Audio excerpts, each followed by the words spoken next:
ওকে, আমরা তাহলে শুরু করছি আজকে নতুন চ্যাপ্টার, সেটা হচ্ছে second paper, second chapter linear programming বা হচ্ছে যোগাশ্রী প্রোগ্রামিং। একটু লিখে নাও সবাই চ্যাপ্টারের নামটা। সেকেন্ড চ্যাপ্টার,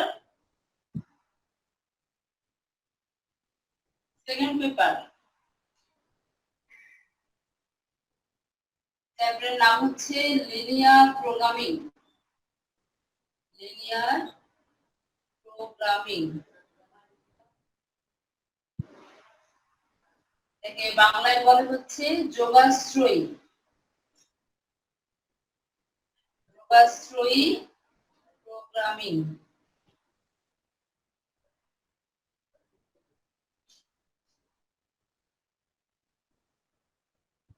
চ্যাপ্টার নামটা সবাই লিখে নাও, লিনিয়ার প্রোগ্রামিং বা যোগাশ্রী প্রোগ্রামিং। এখানে একটাই চ্যাপ্টার, একটাই বলতে বোঝাচ্ছি আমি চ্যাপ্টার 2। চ্যাপ্টার 2 এর কোনো ব্রাঞ্চ নাই, মানে 2.1 2.2 এগুলো নেই, চ্যাপ্টার 2 শুধু। এবং এখান থেকে একই নিয়মের সবই ম্যাথ, এবং এই ম্যাথ গুলো সবসময় এক্সামে থাকে একটা, মানে একটা নিয়ম শিখালে তোমরা হচ্ছে সবগুলো করতে পারবে। যদিও ম্যাথ গুলো মনে হবে একটু বড়, কিন্তু আসলে যেহেতু স্টেপ বাই স্টেপ যায়, সব মানে খুব একটা কঠিন না, তোমরা এটা বুঝতে পারবে। এবং এটা হচ্ছে আমাদের বাস্তব জীবনের সাথে রিলেটেড, মানে তোমরা পুরো জিনিসটা মজা পাবে আর কি। তাহলে প্রথমে আমরা জানি একটু যে আসলে লিনিয়ার প্রোগ্রামিংটা কি। লিনিয়ার প্রোগ্রামিং বা যোগাশ্রী প্রোগ্রামিংটা আসলে কি। তো লিনিয়ার প্রোগ্রামিং মানে হচ্ছে যে এটা একটা প্রোগ্রাম, যেটা সরলরৈখিক প্রোগ্রাম বলে এটাকে। তো এই প্রোগ্রামের মাধ্যমে আসলে আমরা যেটা করব, যে তুমি যদি মনে করো যে বিজনেস করতে চাও, যে বিজনেসে এখন তোমার কাছে টাকা আছে, মনে করো 5 লাখ টাকা আছে, এই বিজনেসের জন্য 5 লাখ টাকা তোমার কাছে আছে। এখন এই টাকাটা তুমি কিভাবে ইউজ করবে, হ্যাঁ, বা কিভাবে কি কি মাধ্যমে ব্যবহার করলে, কি জিনিস কিনলে, বা সেটাকে তুমি কত পরিমাণ কিনলে, আরো কিছু অসুবিধা সুবিধা দেখে সবকিছু মিলে কিভাবে তুমি সবচেয়ে বেশি লাভবান হতে পারবে। তার মানে হচ্ছে তুমি মনে করো 5 লাখ টাকা ইনভেস্ট করছো, কিন্তু তুমি চাচ্ছ হলো সর্বোচ্চ লাভ। তাহলে তুমি যদি কম টাকা ইনভেস্ট করে সর্বোচ্চ লাভ পেতে চাও, তাহলে তোমাকে আগে থেকে একটা ক্যালকুলেশন করে নিতে হবে। এবং এই যেটা ক্যালকুলেশন করার যে পদ্ধতি, সেই পদ্ধতিটাকে আমরা বলি হচ্ছে লিনিয়ার প্রোগ্রামিং বা যোগাশ্রী প্রোগ্রামিং। মনে করো যে তোমাকে আমি এখন 1000 টাকা দিয়েছি, যে বললাম যে তুমি শপিং এ যাও, যে কিছু জিনিসপত্র কিনে নিয়ে আসো, হ্যাঁ, বা কিছু কসমেটিক্স কিনে নিয়ে আসো। এখন এই টাকাটা তুমি কি কি ভাবে, তুমি পুরো টাকাটা ইউজ করবে, 1000 টাকা ইউজ করবে। 1000 টাকা ইউজ করে তুমি কি কি কিনলে, বা কোনটা কি পরিমাণ কিনলে তুমি সর্বোচ্চ জিনিস কিনতে পারবে এবং তুমি লাভবান হবে, এটা একটা ক্যালকুলেশন। এখন সেই ক্যালকুলেশন তুমি যদি আগে থেকে, মানে বাসা থেকে যদি তুমি প্রিপারেশন নিয়ে যাও, যে না আমি এদিকে 1000 টাকার একটা রসুন কিনবো, হ্যাঁ, বা একটা শ্যাম্পু কিনবো, বা কি কি কিনবো, মানে বাসা থেকে একটা প্রিপারেশন নাও, এবং সেটার দাম কত, তোমার কাছে মোট মোট কত টাকা আছে, সবকিছু মিলে হিসাব করে পরিকল্পনা করে তুমি যদি মার্কেটে যাও, তাহলে কিন্তু তুমি খুব সহজেই, খুব দ্রুত ওখান থেকে একটা কেনাকাটা করে চলে আসতে পারবে। এই যে এটা তো তোমার কেনার জন্য বলছি। একইভাবে যারা বিজনেস করে, মনে করো বিজনেসে তারা যে জিনিসটা উৎপাদন করবে, সেই উৎপাদনটা কি উৎপাদন করবে, কত পরিমাণ উৎপাদন করবে, তার কত খরচ হবে, মনে করো তাদের শ্রমিক লাগবে, শ্রমিকের তার যে ফি দিতে হবে, শ্রমিকের ফিটা কত হবে, মানে সবকিছুই তাকে আগে মানে পূর্বে পরিকল্পনা করতে হবে। এই যে এটা পূর্ব পরিকল্পনা করা হলো, করার পর সেগুলো কিন্তু আমরা ধারণা নিচ্ছি যে মুখে মুখে, কিন্তু মুখে মুখে না, একদম হাতে কলমে ক্যালকুলেশন করে আমরা একটা পরিকল্পনা করব যে এইভাবে করলে আমি হচ্ছে সর্বোচ্চ লাভ পেতে পারি। তো এই যে সিস্টেমটা এবং এই পুরো জিনিসটাকে আমি যখন একটা ইকুয়েশনের মধ্যে নিয়ে আসবো, ইকুয়েশনে নিয়ে আসার পর যেটা দাঁড়াবে তাকেই আমরা বলবো হচ্ছে যোগাশ্রী প্রোগ্রামিং বা লিনিয়ার প্রোগ্রামিং। তোমরা কি বুঝতে পারছো? কারো কোনো কোশ্চেন আছে? জি ম্যাম। হ্যাঁ, কারো কোনো কোশ্চেন আছে? আচ্ছা, না মিস। ওকে। আচ্ছা, এখন মনে করো যে তুমি এখন তুমি মনে করো যাচ্ছ একটা কম্পিউটার কিনতে, হ্যাঁ, কম্পিউটার কিনতে যাচ্ছ, কিন্তু তোমার কাছে বাজেট আছে এখন মাত্র 5000 টাকা। এখন 5000 টাকা দিয়ে কি আমি কম্পিউটার কিনতে পারবো? কেনা যাবে কম্পিউটার 5,000 টাকা দিয়ে? না ম্যাম। হ্যাঁ, যাবে না। তাহলে একটা কম্পিউটার কিনতে হলে আমাকে মিনিমাম 30 থেকে 40,000 টাকা অবশ্যই লাগবে যদি আমরা একটা ছোটখাটো একটা কম্পিউটার কিনতে চাই, কম দামি কম্পিউটার কিনতে চাই, তাহলেও কিন্তু আমাদের 30 থেকে 40,000 টাকা লাগবে। তাহলে এই যে প্রথমেই তোমাকে একটা বাজেট করে নিতে হচ্ছে যে আমি যে এই জিনিসটা কিনবো বা আমি এই জিনিসটা তৈরি করবো, তাহলে আমার বাজেটটা কত হবে। এখন বাজেটটা তুমি করলে, এখন এই যে বাজেট করলে, এখন এই বাজেট করার সময় এখন তুমি কি কি কিনবে, এখন কম্পিউটারে কি কি আইটেম তুমি কিনবে। এখন একটা কম্পিউটারের জন্য অনেক কিছু আছে, যেটা সবকিছু এখনই দরকার তাও না, পরে আমরা অ্যাডিশনাল অনেক পার্টস হচ্ছে আসলে অ্যাড করতে পারি। তো সেগুলো তুমি আস্তে ধীরে কিনবে, তার একটা পরিকল্পনা করে ফেলবে যে হ্যাঁ আমি আমার কাছে এখন মনে করো 40,000 টাকা আছে, এই 40,000 টাকা দিয়ে আমি এই জিনিসগুলো কিনবো, কম্পিউটারের এই পার্টস গুলো কিনবো, এবং কোত্থেকে কিনবো বা তুমি কত দামের মধ্যে কিনবে, সবই ওই টাকার মধ্যে হিসাব করে পরিকল্পনা করে তারপরে তুমি শপিং এ গেলে যে তুমি একটা কম্পিউটার কিনে নিয়ে আসলে এবং খুব সহজেই কিন্তু তুমি সেটা ক্রয় করতে পারবে। তো এরকম তোমার ক্ষেত্রে কিন্তু যখন মনে করো বড় ব্যবসায়ী যারা, যাদের কোটি কোটি বিজনেস, টাকার বিজনেস, এখন তারা কি মুখে মুখে হিসাব করতে পারবে যে আমি এই টাকা দিয়েছি, এই টাকাতে আমার কি পরিমাণ লাভ হবে, বা আমি এই যে আইটেম তৈরি করছি, বিভিন্ন গার্মেন্টস মনে করো তারা হাজার হাজার কোটি টাকার একসাথে কাজ করে, বিভিন্ন প্রোডাক্ট তৈরি করে, হ্যাঁ, বিভিন্ন ড্রেস বা অনেক কিছু বাইরে সাপ্লাই দেয়। তো এই যে কাজগুলো করে, এই কাজগুলো কিন্তু লিনিয়ার প্রোগ্রামিং এর মাধ্যমে করে, তাদের একজন লিনিয়ার প্রোগ্রামার নিয়োগ হয়। হ্যাঁ, লিনিয়ার প্রোগ্রামারই একটা পোস্ট আছে যে ওখানে তারা লিনিয়ার প্রোগ্রামিং হিসেবে তারা নিয়োগ পায়, এবং তাদের কাজ হচ্ছে যে এইটাকে লিনিয়ার প্রোগ্রামিং করে কিভাবে সেই ব্যবসায়ী মানে তাকে তার সর্বনিম্ন সে ইনভেস্ট করবে কিন্তু সর্বোচ্চ লাভ পাবে, তার একটা প্রোগ্রামিং তৈরি করে দেওয়া, এবং সেই মাধ্যমে কিন্তু তারা তৈরি করে। আবার মনে করো যে বিভিন্ন যুদ্ধের সময়, হ্যাঁ, মনে করো এটা কিন্তু অনেক আগে থেকেই, মানে এটা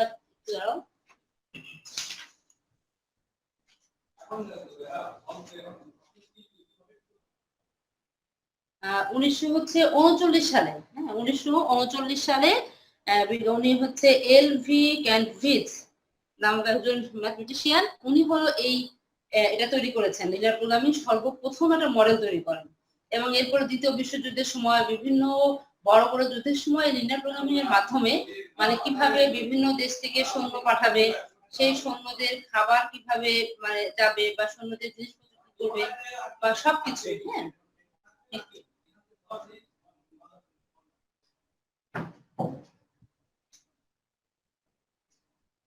তো এই যে বড় বড় পরিকল্পনাগুলো, এই বড় বড় পরিকল্পনাগুলো কিন্তু পরিকল্পনার জন্য লিনিয়ার প্রোগ্রামিং তখন একদম মানে অপরিহার্য, তখন তাকে করতেই হবে, না হলে কিন্তু সে এই ধরনের বিশাল একটা যে সামনে যে একটা সেটা সে করতে পারবে না, তাকে এটা করতে হবে তখন। তার মানে লিনিয়ার প্রোগ্রামিং এর গুরুত্বটা কিন্তু অনেক বেশি। তাহলে প্রথমেই তোমরা যেটা শিখবে এখান থেকে, আমি ম্যাথ করানোর আগে কিছু টপিকস একটু আলোচনা করলাম, এবং এখান থেকে কিছু এরকম তোমাদের এক্সামেও আসে যে ডেফিনেশনটা 2 মার্কসের জন্য, বা লিনিয়ার প্রোগ্রামিং এর সুবিধাটা কি, লিনিয়ার প্রোগ্রামিং কেন তুমি করবে, বা এটার শর্ত কি, এরকম অনেকগুলো কোশ্চেন বই দেওয়া আছে তোমাদের। আমি বই থেকে এটা দাগিয়ে দিব, এটা এখানে ব্রিফ করবো না, তোমরা প্রথমে পড়বে। আমি যে আলোচনাটা করলাম তোমাদেরকে লিনিয়ার প্রোগ্রামিং সম্পর্কে, এটা নিয়ে তোমরা আগে সামনের যে আলোচনাটা আছে বইয়ে সেটা পড়বে, পড়ার পর যদি দেখো যে বুঝতে না পারো বা কোথাও কোনো প্রবলেম হলে আমাকে বলবে, আমি নেক্সট ক্লাসে আবার বুঝিয়ে দিব। তাহলে তোমরা এখান থেকে কোশ্চেন আকারে লিখো। 1 নাম্বার কোশ্চেন লেখো যে যেগুলো তোমরা এক্সামের জন্য পড়বে। 1 নাম্বার লেখো যোগাশ্রী প্রোগ্রামিং কি, এগুলো হচ্ছে 2 মার্কসের কোশ্চেন আসে। নাম্বার 1 যোগাশ্রী প্রোগ্রামিং কি।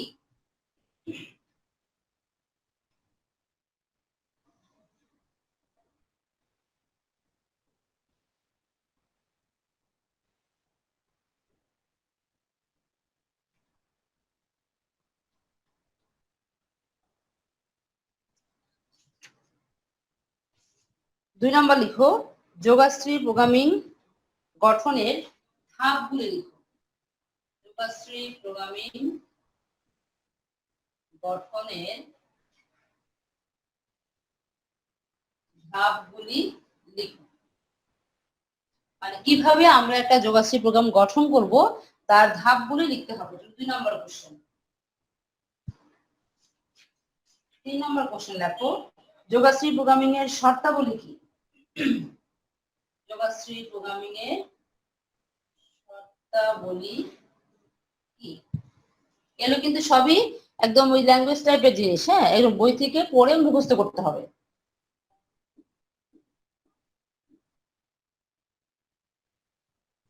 4 নম্বর লেখো, যোগাশ্রী প্রোগ্রামিং এর সুবিধা কি?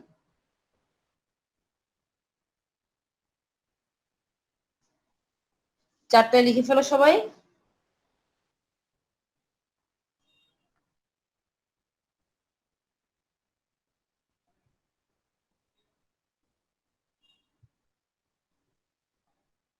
ম্যাম এগুলোর অ্যানসার কি বইয়ে আছে? হ্যাঁ আমি বলে দিচ্ছি, আমি বই থেকেই বলে দিচ্ছি। আগে কোশ্চেন লেখো, আমি আনসার বলছি।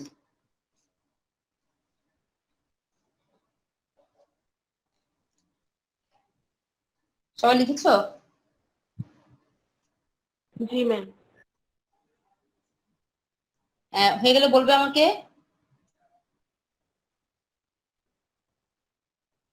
হয়ে গেছে ম্যাম। ওকে, আচ্ছা, প্রথম কোশ্চেন, যোগাশ্রী প্রোগ্রামিং কি? এটা একদম তোমরা আমি যে ডিসকাস করলাম, এখন তোমরা বই থেকে একটু পড়ে এখান থেকে নিজের ভাষায় লিখবে। একদম প্রথমে লিখে দেখো 2.1 এ যোগাশ্রী প্রোগ্রামিং সম্পর্কে লেখা আছে। এখান থেকে তোমরা নিজের মতো করে ছোট, যেহেতু 2 মার্কসের ছোট ডেফিনেশন তোমরা এখান থেকে লিখে ফেলবে। এটা আমি যে আলোচনা করলাম ঠিক তাই। মূলত এখানে মূল কথা যেটা আসবে, যে কোনো ব্যবসা প্রতিষ্ঠানের সমস্যাকে তার সীমাবদ্ধতা ও শর্ত সাপেক্ষে একাধিক স্বাধীন চলকের রৈখিক অসমতা ও একটি অভীষ্ট ফাংশন গঠনই হলো যোগাশ্রী প্রোগ্রাম। দেখো তোমাদের যোগাশ্রী প্রোগ্রামিং এর দ্বিতীয় যে প্যারাটা আছে, দ্বিতীয় প্যারাতে এই লাইনটা আছে, পেয়েছো খুঁজে?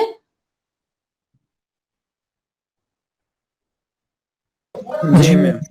হ্যাঁ, এবং তার নিচে দেখো সংজ্ঞা বলে উল্লেখ আছে, সংজ্ঞা। যোগাশ্রী প্রোগ্রামিং হলো এমন একটি আধুনিক বৈজ্ঞানিক কৌশল যার সাহায্যে যে কোনো উৎপাদনশীল প্রতিষ্ঠানে সিদ্ধান্ত গ্রহণকারীর নিজস্ব সৃজনশীল পরিকল্পনা দ্বারা সমস্যাগুলি গাণিতিকভাবে 2 বা ততোধিক স্বাধীন চলকের একঘাত সমন্বিত এক সেট অসমতায় প্রকাশের মাধ্যমে অভীষ্ট ফাংশন কাঙ্ক্ষিত মান নির্ণয় করা যায়। কিন্তু এভাবে বইয়ের ভাষায় না লিখে আমি যে তোমাদেরকে আলোচনা করেছি সেভাবে নিজেরা গুছিয়ে লিখে পড়বে। হ্যাঁ, একদম বইয়ের ভাষা লিখতে গেলে কিন্তু তোমরা মনে রাখতে পারবে না। আমি যে কথাগুলো বললাম তার উপরে বেস করে, এবং এখান থেকে দেখবে, এখান থেকে উল্লেখ, এবং প্রথমে এটাও দিবে ডেফিনেশনে, প্রথমে এটাও দিবে যে যোগাশ্রী শব্দের অর্থ হচ্ছে রৈখিক এবং প্রোগ্রাম শব্দের অর্থ পরিকল্পনা, যা দ্বারা কোনো কর্ম সম্পাদনের বিভিন্ন উপায়ের মধ্যে হতে একটি উৎকৃষ্ট উপায় নির্ধারণ করা বোঝায়। এই কথাটা লিখে এরপরে তুমি নিচে থেকে একটা দুটো লাইন লিখে দিবে, এটা ডেফিনেশন। 2 মার্কসের কোশ্চেন আসে এইভাবে, যোগাশ্রী প্রোগ্রামিংটা কি। আচ্ছা, এরপরে আসো যোগাশ্রী প্রোগ্রামিং এর গঠন। দেখো তোমাদের বইয়ের 2.2 একদম ডিটেলস লেখা আছে, এটা যোগাশ্রী প্রোগ্রামিং এর গঠন। হ্যাঁ, প্রথম ধাপ, এটা কয়েকটা ধাপ আছে, প্রথম ধাপ, দ্বিতীয় ধাপ, এরপরে আছে হলো তোমার তৃতীয়, চতুর্থ এবং পঞ্চম, 5টা ধাপ আছে। তো এই ধাপগুলো আমরা এখান থেকে পড়বো। কারণ এই ধাপগুলো নিয়ে আমি একটু আলোচনা করতে চাই, কারণ পরে এগুলো তোমরা পারবে। এরপরে একটু বলে আসি আমি একবারে, পেজ নাম্বার দেখো 18, যোগাশ্রী প্রোগ্রামিং এর শর্ত, বুঝতে পেরেছো? যোগাশ্রী প্রোগ্রামিং এর শর্ত জি ম্যাম। 2.1। হ্যাঁ, এখানে এখানে তোমার বইয়ে 5টা শর্ত দেওয়া আছে। এখন যখন তোমার কোশ্চেন আসে তখন দেখাচ্ছে 2 মার্কসের কোশ্চেন আসলে এইভাবে আসে, যোগাশ্রী প্রোগ্রামিং এর 2টি শর্ত লিখো বা যোগাশ্রী প্রোগ্রামিং এর 2টি সুবিধা লেখো, এরকম করে কোশ্চেন আসে। এবং তারপরে দেখো আছে যোগাশ্রী প্রোগ্রামিং এর সুবিধা, এখানেও দেখো 5টা কোশ্চেন আছে, যোগাশ্রী প্রোগ্রামিং এর সুবিধা। পেয়েছো সবাই? জি ম্যাম। ওকে, হ্যাঁ, আচ্ছা, তাহলে এখন হচ্ছে যে আমরা গঠনটা একটু আলোচনা করব, যে এই যে যোগাশ্রী প্রোগ্রামটা আমরা গঠন করছি মানে কিভাবে গঠন করব। এখন প্রথমেই আমাদেরকে জানতে হবে যে যে আমাদের কি কি আমাদের মোট ম্যাম এখানে কি সব কয়টাই লাগবে যে 5টা পয়েন্ট থাকে? যে হ্যাঁ, সবকটাই লাগবে। মানে তুমি কি ধাপের কথা বলছো? ম্যাম সামি না, ওই যে এর আগে যে যে বললেন 5টা যে শর্ত রয়েছে। ও শর্ত, এখন শর্ত তো 5টা আছে, আবার সুবিধাও আছে 5টা। এখন তোমার এক্সামে কোশ্চেন আসে এরকম যে যোগাশ্রী প্রোগ্রামিং এর 2টি শর্ত লেখো, তোমার সুবিধা মতো তুমি লিখবে, বা যোগাশ্রী প্রোগ্রামিং এর 2টি সুবিধা লেখো, বুঝছো? এখন এগুলো দুইটাই যেহেতু তোমার, আসবে। হ্যাঁ, এগুলো যেহেতু তোমার 2 মার্কসের কোশ্চেন, তো সাধারণত এরকম আসে আর কি। অথবা শুধু শর্তই আসলো, যোগাশ্রীর শর্তগুলো লিখো, তাহলে তুমি সবগুলো লিখবে, 5টায় লিখবে। তবে এগুলো একই টাইপের, তোমরা পড়লেই বুঝতে পারবে। আমি তোমাদেরকে ডিসকাশন করলাম, দেখবে যে ওই টাইপের পুরোটাই। আমি একটু দেখো তোমাদের আলোচনা করছি, দেখো আর একটু ক্লিয়ার হবে তোমরা। যেমন দেখো, আমি শর্তটা নিয়ে প্রথমে একটু আলোচনা করি, যে একটা যোগাশ্রী প্রোগ্রামিং তুমি যদি গঠন করতে চাও, তাহলে তোমার কি কি শর্ত লাগবে। এখন এটার প্রথমেই হচ্ছে যে সমস্যার একটি অভীষ্ট ফাংশন থাকতে হবে, মানে যার সর্বোচ্চ বা সর্বনিম্ন মান নির্ণয় করতে হবে। এখন তাহলে আমাদের জানতে হবে যে অভীষ্ট ফাংশনটা কি। অভীষ্ট ফাংশন হচ্ছে যে তুমি যেটা বের করবে, যেমন তুমি যদি একটা এখন কম্পিউটারের বিজনেস করো, তাহলে এই একটা কম্পিউটার তৈরি করে তুমি কতটুকু লাভবান হবে, হ্যাঁ, তার ম্যাক্সিমাম প্রফিট কত হবে, তুমি যে কম্পিউটারটা বাইরে সেল করবে তার জন্য তুমি কতটুকু সর্বোচ্চ তুমি কতটুকু লাভবান হবে। তাহলে এই যে একটা ফিক্সড করে ফেলা আগে থেকে, যে আমি টার্গেট করেছি যে আমি এইভাবে করলে আমি এত পার্সেন্ট লাভবান হব। হুম, তো সেটার উপরে আর কি, তাহলে তুমি যার সর্বোচ্চ মান বের করতে চাও, সেই জিনিসটাকেই আমরা বলি হচ্ছে অভীষ্ট ফাংশন। মানে তুমি যেটা চাচ্ছ যে আমি এই কম্পিউটারের উপরে আমার সর্বোচ্চ লাভ আমি নির্ণয় করব, বা সর্বনিম্ন ক্ষতি আমি বের করব, যে আমার সর্বনিম্ন কত ক্ষতি হতে পারে। এই যে সর্বোচ্চ মান বের করা, সর্বনিম্ন ক্ষতি বের করা, তো এই জিনিসটাকে আমরা বলছি হলো অভীষ্ট ফাংশন, এবং তাকে আমরা ক্যালকুলেট করি হচ্ছে জেড দিয়ে। এটা একটু লিখে রাখো,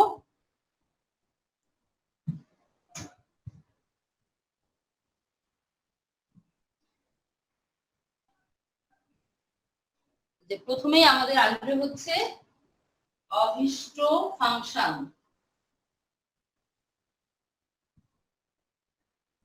অভীষ্ট ফাংশন একে আমরা প্রকাশ করি হচ্ছে ক্যাপিটাল জেড দিয়ে। আচ্ছা, এরপরে চলে আসো 2 নাম্বার। 2 নাম্বারে আছে দেখো যে সমস্যার অবশ্যই বিকল্প পদ্ধতির কার্যক্রমের ব্যবস্থা থাকতে হবে। যেমন এখানে উদাহরণ দিয়েছে, একটি দ্রব্য 2টি মেশিনে প্রস্তুত হতে পারে, এরূপ ক্ষেত্রে সমস্যা হবে কোন মেশিনে কত একক দ্রব্য প্রস্তুত হবে তা নির্ণয় করা। মানে তোমার মেশিন আছে একটাই, কিন্তু তোমার বিকল্প কিছু থাকতে হবে। যেমন মনে করো যে আমরা এই যে একটা ক্লাস নিচ্ছি, তাই না? এখন তোমাদের সাথে আমি যে ক্লাসটা নিচ্ছি, তো এই ক্লাসে আমি এখন ওয়াইফাই ব্যবহার করছি, আমার কিন্তু বিকল্প ভাবে ডাটা এখানে ঢুকানো আছে, যদি ইলেকট্রিসিটি চলে যায় তাহলে যাতে সাথে সাথেই ডাটাটা অন করতে পারি। তো এরকম একটা দ্বিতীয় ব্যবস্থা রেখে দেওয়া, হ্যাঁ, যে কোনো কাজ করতে হলেই তুমি যদি এই কাজটা করতে না পারো তাহলে তুমি কি করবা, তার একটা দ্বিতীয় ব্যবস্থা অবশ্যই তোমাকে রেখে দিতে হবে যে কোনো প্রোগ্রাম শুরু করার আগে। আচ্ছা, এরপর আছে সমস্যার জন্য অবশ্যই তোমাকে সীমিত সম্পদ থাকতে হবে। মানে এখন তুমি বিজনেস করতে বসলে, এখন তুমি একদম আনলিমিটেড টাকা নিয়ে বসলে যে আমি বিজনেস করব, তাহলে তুমি কোনো হিসাব মিলাতে পারবে কি? সম্ভব না হবে? ম্যাম। হ্যাঁ, তার মানে অবশ্যই তোমাকে আগে থেকে ঠিক করে নিতে হবে যে আমি কত টাকা দিয়ে আমি বিজনেসটা শুরু করব। তার মানে এটাকে আমি প্রথমে ফিক্স করে ফেলবো যে আমি কি 5 লাখ টাকা দিয়ে কাজ করব নাকি আমি 10 লাখ টাকা দিয়ে কাজ করব, সেটা আগে থেকে আমি ফিক্স করে ফেলবো। এবং কি কি কিনবো সেই সম্পদটাও হচ্ছে আমার নির্দিষ্ট পরিমাণ থাকতে হবে আগে থেকে, সেটা কোনোটাই আনলিমিটেড থাকা যাবে না, তাহলে কিন্তু তুমি এই প্রোগ্রামিংটা দাঁড় করাতে পারবে না। আচ্ছা, এরপরে চলে আসো 4 নাম্বার। 4 নাম্বারে আছে হলো যে প্রতিষ্ঠানের প্রদত্ত সীমাবদ্ধতা ও শর্তগুলি একাধিক রৈখিক অসমতায় প্রকাশ করতে হবে।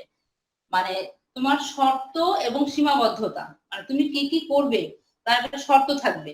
যেমন প্রথমটাই মনে করো যে আমি যদি একটা মনে করো টিভি, একটা টিভি প্রাইস যদি হয় মনে করো 40,000 টাকা, আর একটা মনে করো আমরা ফোন, হ্যাঁ, একটা ফোনের দাম যদি হয় মনে করো 10,000 টাকা, তাহলে এই যে একটা টিভি আমরা কিনলাম 40,000 টাকা দিয়ে, আর একটা ফোন কিনলাম 10,000 টাকা দিয়ে।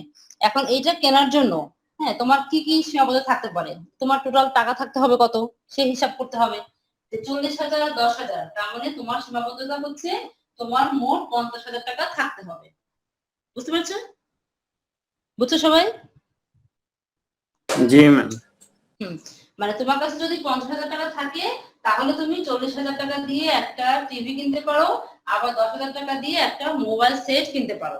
তাহলে এই যে আগে থেকেই আমাদের কিছু সীমাবদ্ধতা আছে যে আমরা এগুলো আগে ফিক্স করে ফেলতে হবে। এখন এই জিনিসটাকে আমরা এইভাবে না লিখে আমরা অসমতার মাধ্যমে প্রকাশ করতে চাই। যেমন মনে করো যে আমার কাছে মোট টাকা আছে কত 50,000, তাহলে আমি এটাকে যদি ধরি এক্স আর এটাকে ধরি যদি ওয়াই, তাহলে আমার এই এক্স প্লাস ওয়াই কত হবে, less than or equal to 50,000। দেখো আমার কাছে যদি 50,000 টাকা থাকে, তাহলে কি করতে পারবে তুমি, এটা কি লিখেছি খেয়াল করো, যে এক্স কে ধরেছি আমরা হলো টিভি আর ওয়াই কে ধরেছি হলো মোবাইল। তাহলে এই দুটো মিলে আমার মোট কত টাকা থাকতে হবে, 50,000। বুঝছো?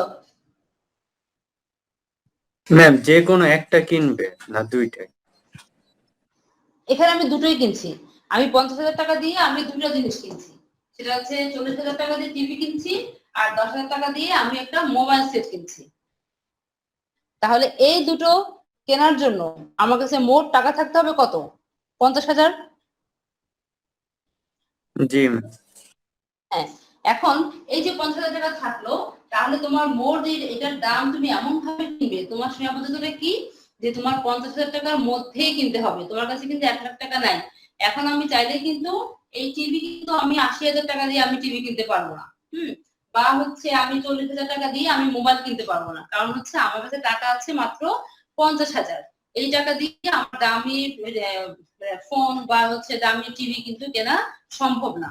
তাহলে এই যে আমাদের সীমাবদ্ধতা, এই সীমাবদ্ধতা গুলোকে আমরা কি করলাম, এভাবে রৈখিক অসমতার মাধ্যমে আগে প্রকাশ করে দিলাম। তাহলে যতগুলো এরকম সীমাবদ্ধতা আছে সবগুলো সীমাবদ্ধতাকে আমরা কি করব, আগে রৈখিক অসমতার মাধ্যমে প্রকাশ করে নেব। এখন এই লাইনটা থেকে তোমরা একটু দেখো যে 50,000 টাকা আমি লেস দেন লিখেছি। এখন লেস দেন লিখেছি কেন, less than or equal two কেন লিখেছি, কেউ বলতে পারবে? কেউ? ম্যাম 50,000-এর মধ্যে বা মানে 50,000 হলেও 50,000-এর কিনা যাবে বেশি হওয়া যাবে না, 50,000-ই থাকবে। 50,000-ই থাকবে, হ্যাঁ। কারণ 50,000 টাকা যদি বেশি হয়ে যায়, এখন তুমি যদি দোকানে যে দাম করে ফেললে যে এটা 40,000 আর মোবাইল কিনে ফেললে 20,000 টাকা দিয়ে, তাহলে তোমার মোট হয়ে গেল কত, 60,000 টাকা। এখন তোমার কাছে কি 60,000 টাকা আছে? না ম্যাম। হ্যাঁ, আমার কাছে 60,000 টাকা নাই। তার মানে কি আমি সীমাবদ্ধের মধ্যে আছি, তাই না? আমার সীমাবদ্ধতাটা কি, যে আমার কাছে মাত্র 50,000 টাকা আছে এই দুটো জিনিস কেনার জন্য। তাহলে এই যে আমার সীমাবদ্ধতা, সেটাকে আমি এইভাবে লিখে নিব যে x plus y less than or equal to 50,000, মানে 50,000 থেকে কমের মধ্যে আমি কিনবো। আমি যদি সম্ভব হয় মোবাইলটা কিনবো হচ্ছে 8,000 টাকা দিয়ে। আমি যাতে আমার হচ্ছে এখানে 50,000 টাকার মধ্যেই আসে। এখন মনে করো তুমি এই যে জিনিসটাকে একটু বোঝাচ্ছি যে আমি কিভাবে কিনলে এই দুটো জিনিসই ভালো কিনতে পারবো। এখন তুমি যদি মনে করো যে না আমি টিভিটা একটু ভালো কিনবো, আমার কাছে মোট 50,000 টাকা আছে, তাহলে একটা টিভি মনে করো 45,000 টাকা, তোমার যেটা পছন্দ হয়েছে সেই টিভির দাম হচ্ছে 45,000 টাকা। তাহলে এটা হয়ে গেল 45,000। 45,000। এখন তোমার কাছে থাকলো কত, আর আর কত থাকলো, 5,000। আচ্ছা স্যার, হ্যাঁ, আর থাকলো 5,000। এখন তাহলে তুমি কি করবে, তাহলে কিন্তু তুমি এই যে 50,000 টাকা তোমাকে যে আমি দিয়েছি এটা কেনার জন্য, এখন তাহলে এখন তোমার মোবাইল কেনার জন্য কত টাকা থাকছে, 5,000 টাকা দিয়ে একটা ছোট বাটন ফোন আমরা কিনতে পারি না, পারি জি কিনতে? ম্যাম। আচ্ছা, এখন তুমি যদি মনে করো যে না আমি আসলে 50,000 টাকা দিয়ে আমি একটা টিভি কিনবো, এই 5,000 টাকা দিয়ে আমি আর ওই বাটন ফোন টোন কিনবো না, আমি এই টাকাটা, তাহলে কি করবে তুমি, এখন তোমাকে যেহেতু আমি এটা কিনতে পাঠিয়েছি, তোমার কিন্তু কাজ ছিল এই টোটাল 50,000 টাকাকে সর্বোচ্চ ব্যবহার করা। এখন তোমাকে কি করতে হবে, 5,000 টাকা তুমি ফেরত নিয়ে আসবে। তাহলে 5,000 টাকা ফেরত নিয়ে কিন্তু আমাকে দিয়ে দিতে হবে। তাহলে কিন্তু কি হলো, তুমি কি লাভবান হলে, না নাকি ম্যাম। তুমি 5,000 টাকা দিয়ে একটা বাটন ফোন কিনলে তুমি লাভবান হতে, কোনটা? ম্যাম কিনলে লাভ। হ্যাঁ, তার মানে তুমি দেখবে যে তুমি সর্বোচ্চ লাভ কিভাবে করতে পারো। মানে তোমাকে যে আমি 50,000 টাকা দিয়েছি, এখন সেই টাকা দিয়ে তুমি যেগুলো কিনবে, এখন এই টাকাটা কেনার জন্য তুমি সর্বোচ্চ ব্যবহার করবে। 50,000 টাকা, সেই সর্বোচ্চ 50,000 টাকাই তুমি কিভাবে ব্যবহার করতে পারো। এখন তুমি যদি ওখান থেকে ওই টাকাটা ফেরত নিয়ে আসো, তবে তো ওই টাকাটা তো মালিককে ফেরত দিতে হচ্ছে, তাহলে তো তোমার তো কোনো লাভ হচ্ছে না, তাই না?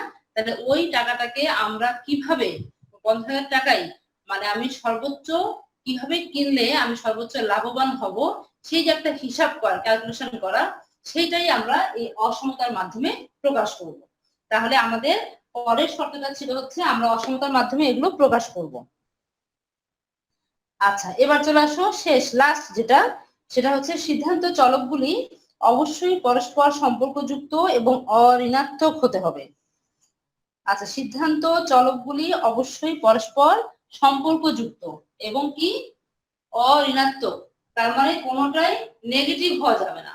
যেমন কোনোটা টাকাকে কোনো জিনিস মানে কখনো নেগেটিভ ধরবো না, আমরা সবই পজিটিভ ধরবো, এবং হচ্ছে এই দুটোর মধ্যে একটা সম্পর্ক থাকতে হবে। দুটোই যদি সম্পর্কযুক্ত না হয় তাহলে কিন্তু আমরা ইকুয়েশন তৈরি করতে পারবো না। তার মানে এখানে always x greater than or equal two 0, y greater than or equal two 0 হতে হবে। তুমি যে জিনিসটাই কিনবে সেটা অবশ্যই, বা যে জিনিসটা কেনা বা তুমি যাই করো না কেন, হ্যাঁ, সবকিছুই পরিমাণ বলো, বয়স বলো, যাই বলো, সবই তোমার পজিটিভ ধরবো আমরা, নেগেটিভ কোনো মান এখানে গ্রহণযোগ্য না।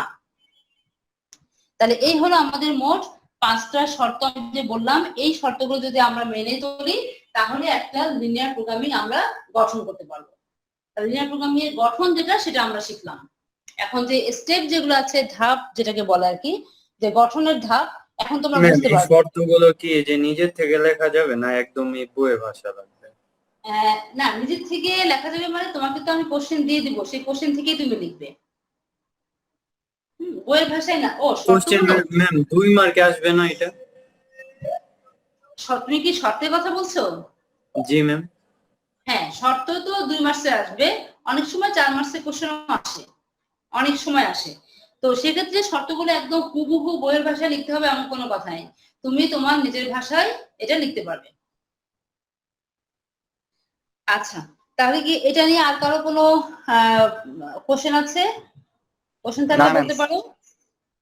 আচ্ছা, তা আমরা সবাই বুঝেছো, তাহলে আমরা মনে হয় এখন ম্যাথ শুরু করতে পারি। হ্যাঁ, আর এখানে দেখবে যে যোগাশ্রী প্রোগ্রামের ব্যবহার আছে, যদিও এক্সামে আসে না, কিন্তু তোমাদের জানার জন্য তোমরা পড়বে পেজ নাম্বার 19। এখানে যোগাশ্রী প্রোগ্রামিং এর ব্যবহার, আমরা কোথায় কোথায় যোগাশ্রী প্রোগ্রাম ব্যবহার করি, তাহলে সেটাও তোমরা পাবে।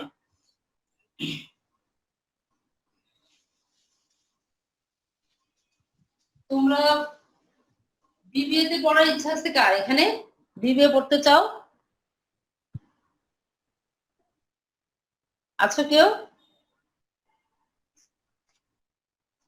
নাই? আচ্ছা, তো তোমাদের জানার জন্য আমি বলছি যে বিবিএ তে যারা পড়তে চাও বা তাদের কিন্তু এই লিনিয়ার প্রোগ্রামিং এর অনেক বড় বড় চ্যাপ্টার আছে, যেটা আমরা 100 মার্কসের কোর্স করেছিলাম এটার উপরে। তো তখন এই ধরনের অনেক ম্যাথ আছে বিবিএ তে।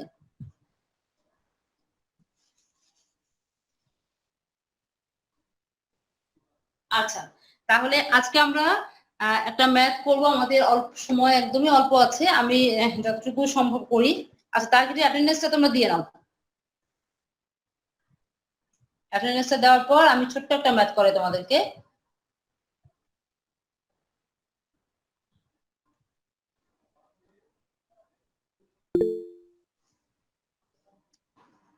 দেখো তো লিঙ্কটা পেয়েছো কিনা।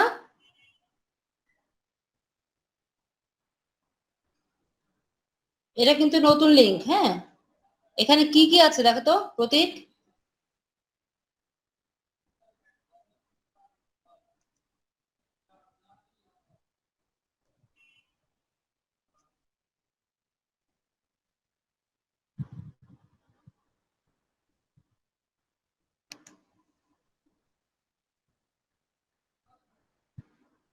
সবাই দিতে পেরেছো অ্যাটেন্ডেন্স?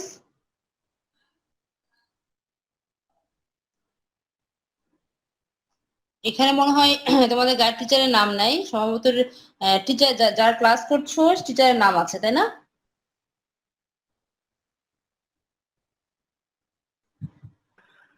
ম্যাম আমি টিচারের নামে জায়গায় মিস গাইড টিচারটা দিয়ে ফেলছি। না, এটা গাইড টিচার দিবে না। মিস তাহলে কি আবার সাবমিট করব? ওখানে কি গাইড টিচার লেখা আছে? না মিস মানে মিস আমি ফ্লোতে দিয়ে ফেলছি মিস। ও আচ্ছা, আরেকবার দাও, দেখো যায় কিনা, আরেকবার দিয়ে দেখো। আচ্ছা মিস।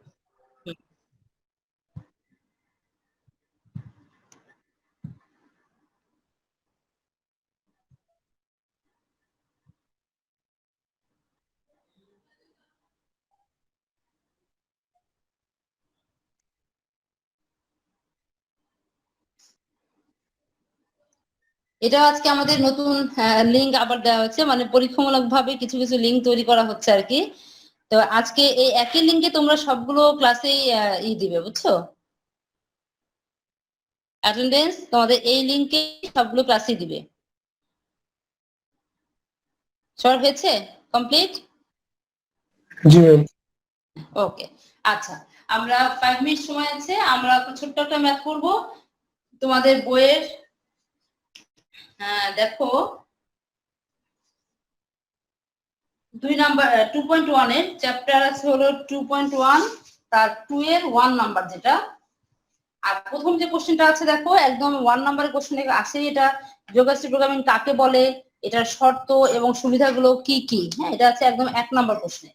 আর 2 নাম্বার প্রশ্ন যেটা, সেটা হচ্ছে আমাদের দেওয়া আছে দেখো যে এখানে given z equal to 2x minus y এবং x plus 2y less than or equal to 8, তারপর হচ্ছে 4x plus 3y greater than or equal to 12, x plus y less than or equal to 5, x greater than or equal to 0, y greater than or equal to 0। আচ্ছা, এই কোশ্চেনটা দেখো দেওয়া আছে। এখন তোমরা দেখো যে এই কোশ্চেনটা মানে এখানে তোমাদেরকে আমি যে ডিসকাশন করলাম, এতক্ষণ যে আলোচনা করেছি, হ্যাঁ, এতক্ষণ আমরা যে আলোচনা করেছি তো সেটা রেডি করে দেওয়া আছে এখানে। মানে এখানে তোমাকে যোগাশ্রী প্রোগ্রামিং একদম রেডি করে দেওয়া। এর পরবর্তীতে আমরা করব কিছু, তোমরা যেমন 9-10 এ পড়েছো, 9-9 এ কি ছিল কিনা তোমাদের কিছু, যেটা ল্যাঙ্গুয়েজ ভিত্তিক ম্যাথ, যেটা আর কি পাটিগণিতের মতো, এটা 9 এ ছিল না? হ্যাঁ, পাটিগণিত টাইপের কিছু ম্যাথ, হ্যাঁ, মানে তোমার ল্যাঙ্গুয়েজ দেওয়া থাকবে, সেখান থেকে তোমাকে ক্রিয়েট করতে হবে। আর এই প্রথম দিকে যে ম্যাথগুলো আছে এটা স্টুডেন্টদের প্রথমে বোঝার সুবিধার জন্য এখানে সরাসরি যোগাশ্রী প্রোগ্রামিংটা একদম গঠন করা আছে। তার আমরা কিভাবে বুঝলাম এটা গঠন করা আছে? কারণ দেখো প্রথমেই তোমার জেড দেওয়া আছে, এই জেডটাকে আমরা কি বলি? জেডের নাম কি বলো?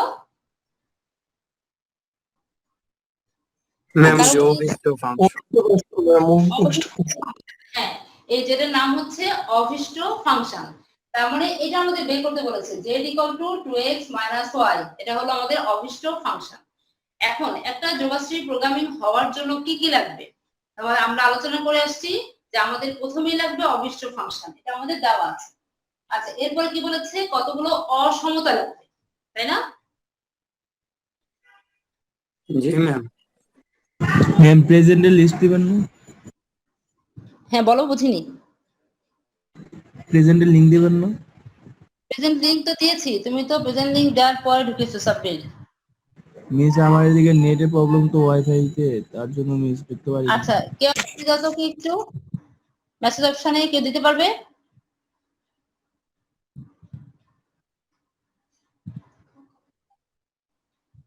হ্যাঁ, ওকে, আচ্ছা।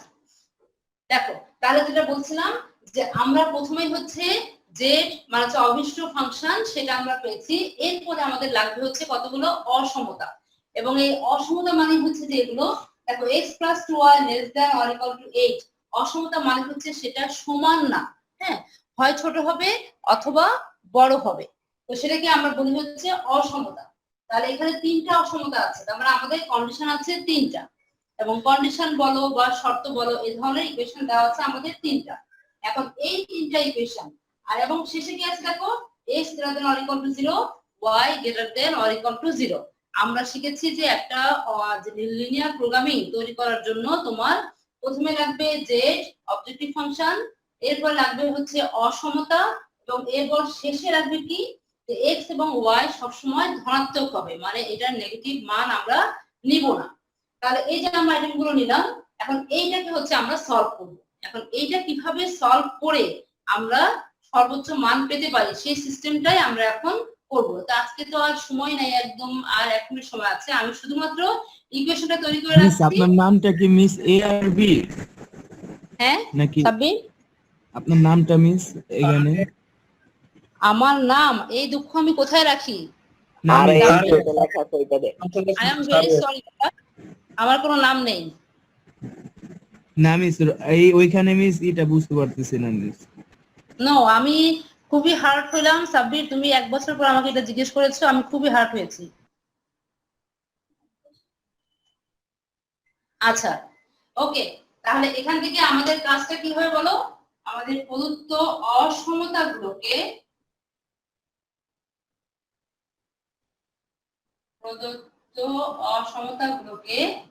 সমতা করে পাই, সমতা করে পাই। তাহলে কি হবে? x plus 2y equal to 8, 4x plus 3y equal to 12, x plus y equal to 5। আমরা এই অসমতাগুলোকে কি করব? অসমতাটাকে উঠিয়ে সমতা করে নিব। তাহলে আমরা এটা পেলাম। এখানে দেখো x এই লেস দ্যানটাকে উঠিয়ে দিবে, দিয়ে এখানে লিখবে হচ্ছে ইকুয়াল, আবার এখানে গ্রেটার দ্যানটাকে উঠিয়ে এখানে লিখবে ইকুয়াল, এবং 3 নম্বরে x plus y equal to less than উঠিয়ে দিবে হচ্ছে 5। এভাবে আমরা অসমতাগুলোকে সমতা করে নিব। এরপর হচ্ছে আমাদের ক্যালকুলেশন। তো আজকে আমাদের যেহেতু সময় নেই, আমরা ক্যালকুলেশনটা করব হচ্ছে আগামী ক্লাসে। ঠিক আছে, তাহলে আগামী ক্লাসে এটা আমরা শিখবো। অবশ্যই সবাই প্রেজেন্ট থাকবে। এরপরে কি হবে, এটা কিভাবে বের করব, এটা খুবই ইম্পর্টেন্ট টপিকস, এবং প্রথম ম্যাথটা যেহেতু করাচ্ছি কেউই মিস করবে না ক্লাসটা। ঠিক আছে, ওকে, গুড বাই। আসসালামু আলাইকুম। হ্যাঁ, ওয়ালাইকুম আসসালাম।